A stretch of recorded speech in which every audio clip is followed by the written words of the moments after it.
Christi, it is awesome to have you here. Thank you so much for spending some time with us. For all folks tuning in, why don't we just begin? Like, where are you? Who are you? Tell us about yourself.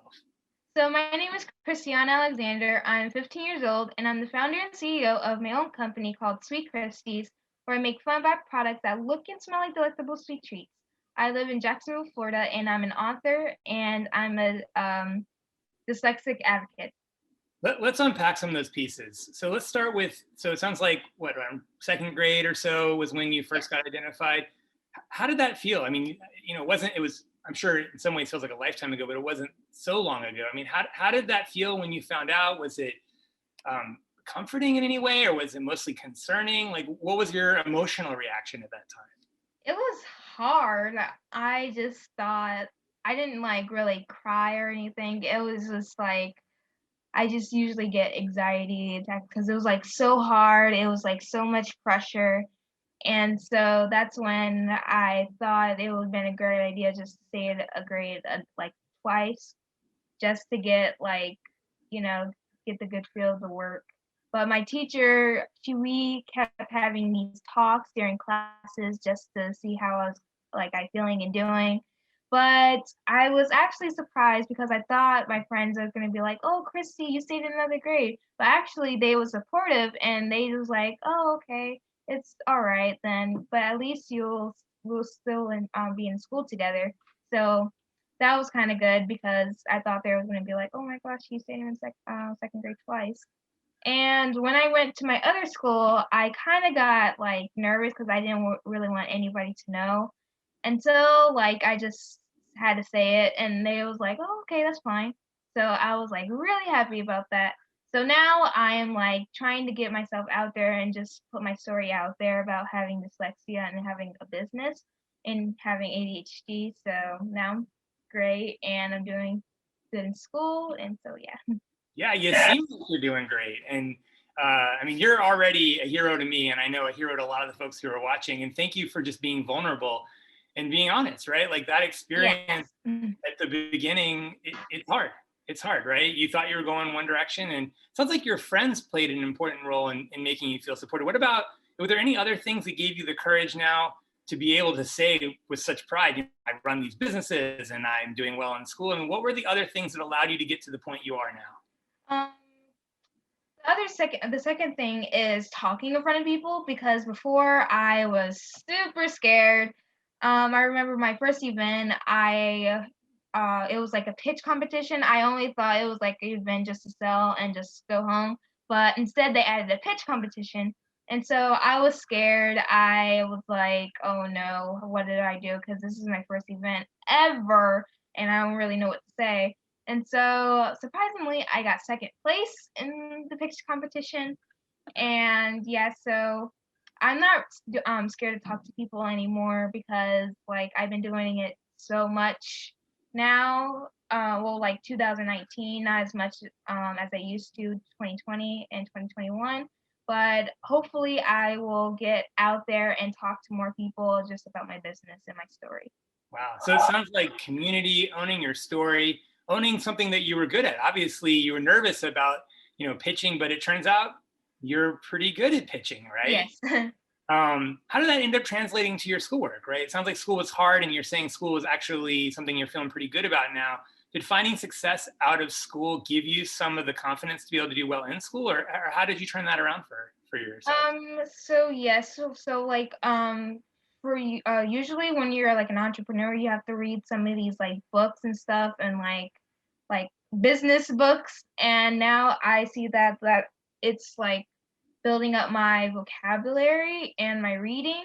So now I am reading like dictionary. So like I have this big dictionary that I'm reading. And starting right now, I'm actually reading scripts because I want to become an actor someday. So I am doing scripts with my cousin and my friends, and that's really helping me like with my reading and my vocabulary now. Wow. Okay, let's get into some of the amazing things you're doing, because they're not, and there are a lot of people, probably 15-year-olds who are listening, who struggled, that are doing well in school, but they're also not doing all of these other incredible things. So let's go through them one by one. Start with the business, right? I know that's where you're Yes. spending a lot of your time. And I also read the first time you started down this entrepreneurial path, it didn't go so well. So Yes. tell me about that, and let us be, again, you're so good at being vulnerable for us, which we appreciate, because it reminds us that, oh, we are all human, and yet you're an incredible success story. So let us in, if you will. So let's go back when I was younger. I wanted to start my own business because my mom and dad, they had their own business. And so that made me want to start mine. So I remember one night I saw all these boxes and I went into my room and I was all alone and I made like this big business box event thing on my own in my room. I sold like pencils, just a lot of junk around my room. I made like 50 cents because the only two customer was my parents. And so, years ahead, I was 12, and that's when I wanted to start a business. Like, I want to get it done now. And so I wrote some ideas on a piece of paper. I showed my mom, and she was like, "Okay, let's get started." And so the three ideas I mainly wanted to do is I want to do arts and crafts, baking, and the other one is soap. So I wanted to do baking first because I like to eat and I like to make like a lot of stuff, but I saw that I wasn't good at all. I made sugar cookies and they were terrible. But now that we are vegan, I see like I'm actually getting better with my baking, surprisingly. And with the arts and crafts, I'm really good drawer, not going to lie, but I saw that it wasn't selling as much as I wanted to. And so the final idea is making soap because it seems fun and I see a lot of people are interested, like bath bombs and soap and stuff. And so I got started doing soap, and it's actually a really good time to sell because we're in a pandemic and like COVID, you need to wash your hands more than 20 seconds and stuff. So I feel like the soap idea was like a big success right now. And kids love it because it looks like treats. Which I love. And I'm so happy it's taking off. I'm not surprised. And your tenacity and your ability to get knocked down, stand back up again, and do something great. I mean, that's incredible. And I think it's just inspiring for everyone Thank who's listening. you. So thank you for being a role model, and thank you for building an incredible business that I know is flourishing. And we'll throw the link in for people who are watching this so they can go Yes. straight and buy some soap for themselves. You deliver everywhere? Yes, I do. Go on my website at www.sweetchristies.com and make sure you check out my book because it's on there right now. And you can follow me on all of my social medias at Sweet Christie. Love it. Now, I want to get into the book too, right? So I'm dyslexic. I wrote a book. I was scared to write a book. I don't know how you did that when you were your age. I didn't do that till I was in my 30s. So, I think some people have things like dyslexia and ADD and they think, how am I going to sit down and focus and do this? The writing, what happens? And I know for me, I had to get over some of those fears, and then it turned out to not be so bad. I'm really curious for you, and you've done this so much younger than most people. How did you go about writing a book? So honestly, I wasn't that scared because like when I'm not doing business and I'm on like having my free time, I'm really creative. So me and my friends, we always do these role plays and just making all these scripts. So it was kind of easy for me because I already know what I really want to say. So me and my coach, we got together and we used my quotes, "Stay sweet, never miss a beat," and we just mixed that together and trying to inspire like all these different kids in elementary. And we did the illustration, we made it fun, and now we have a full cartoony animation book. Wow. I'm curious, what have you learned in the process? I mean, either from building your business or writing your book. I mean, what have you learned about yourself? These are really incredible things, and they're really hard things. They're things that I know adults aspire to do these things. And you're very young, having already achieved these things. What have you learned about yourself on this journey thus far? Is to not give up because at some point during the business, I felt like it was too much and I just wanted to stop and quit. But I saw that if like a lot of and people inspired me, and I saw that it can get big, and that way I can meet like famous people. And I was like, yeah, you're right. So I went through that, and never gave up, and I'm still doing my business. Amazing. You heard it here. Don't give up. All right. Here's the question that I've been waiting to get to. So I read when learning all about your story, you look at your dyslexia and your ADHD, your dyslexia and ADHD as something that you actually think is like a superpower, and or a place where you get, some of your creativity, and you wear that identity with pride. And I, by the way, got there, but it took a lot longer for me to start to feel that way. So tell us about that. Am I right? Did I read that right? Yes. People quote you. So yeah, tell me about that. And I'm sure it's gonna be inspiring for people who are listening.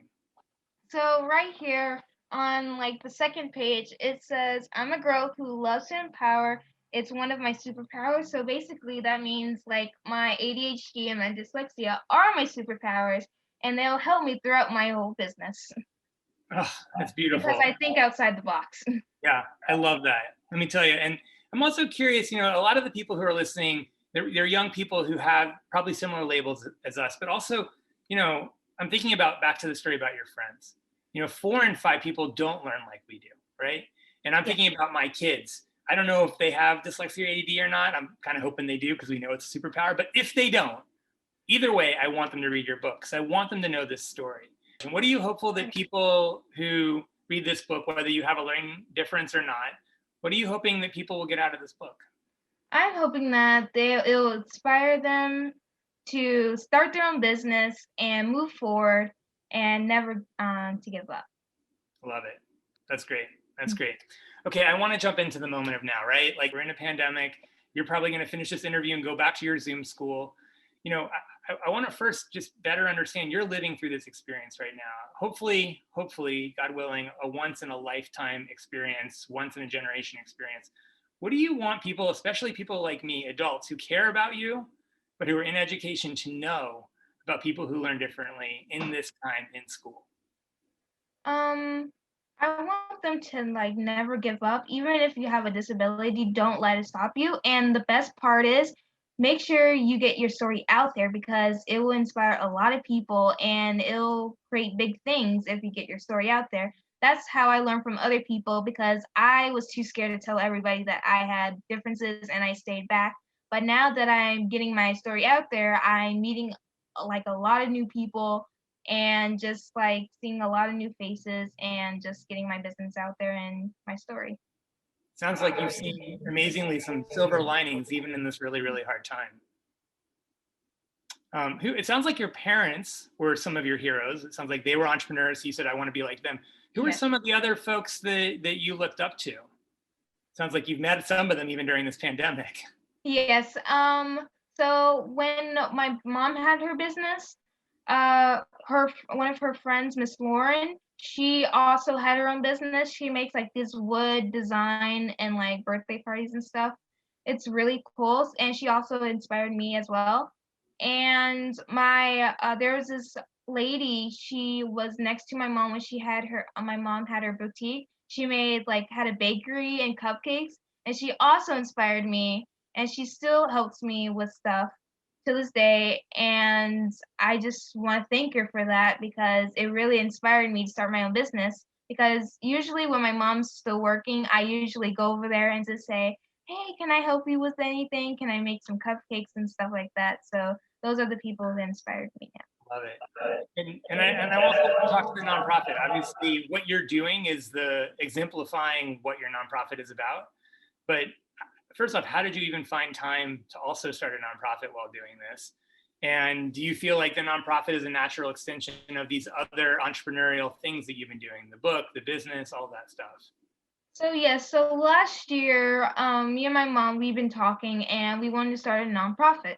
So during the summer, we wanted to get together with 20 girls and we just wanted to talk about, then they wanted to start their own business. So we was trying to help them. But since the pandemic was out, so we couldn't really see each other in the building. So we added more girls. So it was about like 75 girls and we did Zoom classes like every like Tuesday and Thursdays, and we help them like building up their business. So some of them they have businesses, and like during like the pandemic, if there's like any holidays, we usually do like toy giveaways. We usually help like with the community all around us in Jacksonville, Florida, and so that's basically what we're gonna do, what we've been doing. So hopefully this year, once pandemic dies down, we'll be able to see each other in person and do more things. Wow, you are a role model. You're doing well in your work and you're doing good in the community. I don't think we could hope for more for all young people. What are some final words of wisdom you want to share to some of the younger people who are watching this today? So my quote is that I say to everybody is to stay sweet and never miss a beat. Amen. Yeah, for sure. And be kind. I know that's a big part of your mission. That's what the sweetness is all about. But I can't wait to get some of your soap personally. Thank you. Yeah. Anything else that you want our listeners to know or think about as we're wrapping up? If you go on my website at www.sweetchristies.com, if you're interested in my book will be on there and you can buy my book and you can have it. Awesome. Thank you. Thank you.